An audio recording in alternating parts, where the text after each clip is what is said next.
Visakha dairy మీద వచ్చిన ఆరోపణలపై అసెంబ్లీలో కమిటీని నియమించామన్నారు హౌస్ కమిటీ. నిజాలు తెలుసుకున్నాక ఇక జిల్లా అధికారులు ప్లాంట్ సిబ్బందితో చర్చించామని తెలిపారు.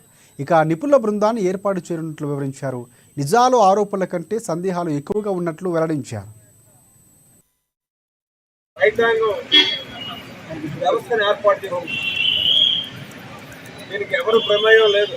కస్టోడియన్స్ ఉంటారు, అలాగే కస్టోడియన్స్ ఉన్నారు.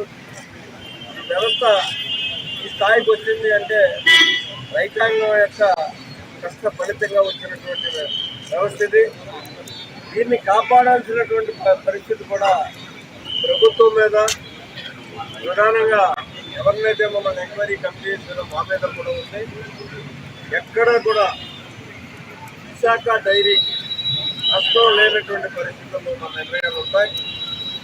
అలాగే దీన్ని నష్టపరిచే వారిని బయటికి తీసేటటువంటి నిర్ణయాలు కూడా ఉంటాయని చెప్పి యాజమాన్యంతో మాట్లాడితే నేనేమి డబ్బులు తగ్గించట్లేదు అని. ఒకవైపు దానా రేటు పెరిగిపోయింది, పాల ధర చూస్తే తగ్గించారు. దీని మీద మాకు న్యాయం చేయాలని పాట రైతులు మాకు వచ్చి కంప్లైంట్ ఇచ్చారు. దాన్ని ఇక్కడ అడిగితే యాజమాన్యం మరి ఉన్నారంటే మేము ఒక పైసా కూడా తగ్గించలేదు అని చెప్పి వారు చెప్తున్నారు. ఇది ఇంకా అనుమానం సార్. అదే కాకుండా ఏదైతే కాంట్రాక్ట్ ఎంప్లాయీస్ ఉన్నారో ఈ కాంట్రాక్ట్ ఎంప్లాయీస్